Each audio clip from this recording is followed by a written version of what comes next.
Welcome to quarter-inch TS cable assembly. Step 1 is to strip the outer jacket using the rotary stripper.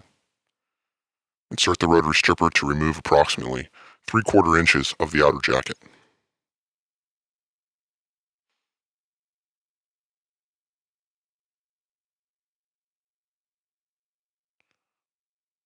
Once the jacket has been scored, remove the outer jacket piece. We're left with the shield exposed.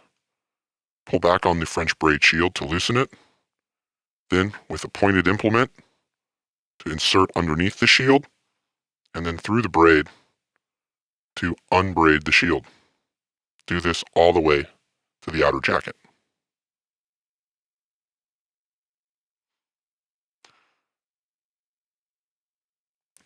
Then take the shield wires and organize and wind them into one conductor.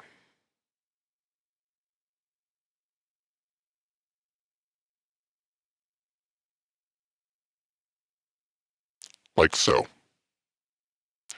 Next step is to remove the insulation around the inner conductor using the 16 gauge wire strippers. We only need to remove about 1/8 of an inch.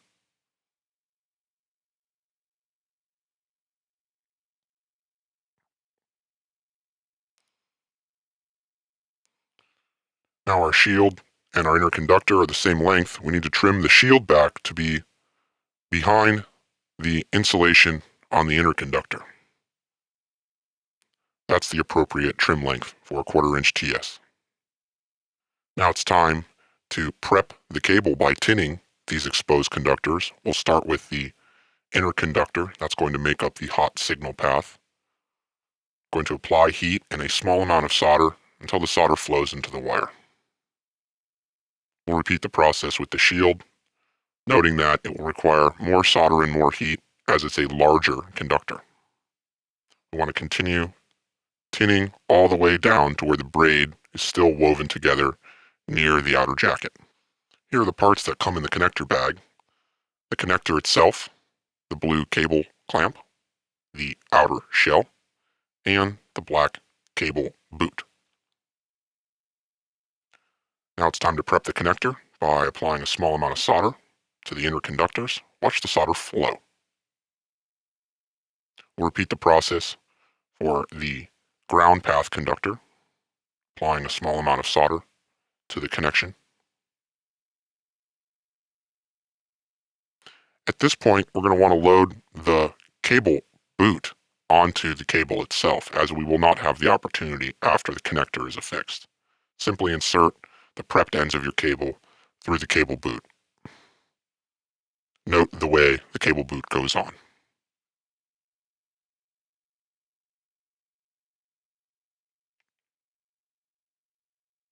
Next step is to solder our conductors to our connector. We'll start with the ground pad, consisting of the shield wire. We heat up the union of the connector and the shield wire until the solder between them flows, and then we remove the heat. Repeat the process with the inner conductor that will make up the hot signal path. We put it in place and we apply heat until the solder flows between the connector and the wire freely. There it goes. And then we remove the heat.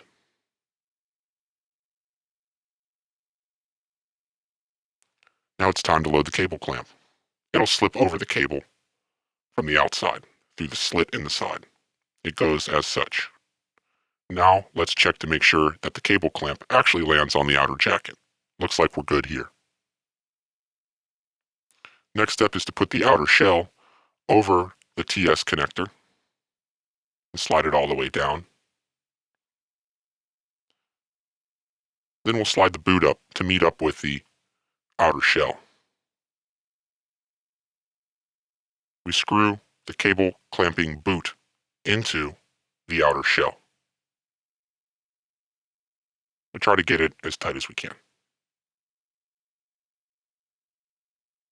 And here's the finished cable and connector assembly. Lastly, it's time to check our cable assembly to make sure it's functioning properly. We're using our digital multimeter set to a resistance reading, and we'll make contact between both sleeves of the connectors, see a low resistance, and then we'll move the contacts to both tips. It's important to make sure we have not reversed the wiring of the connectors, and we have low resistance between all conductors. That's it.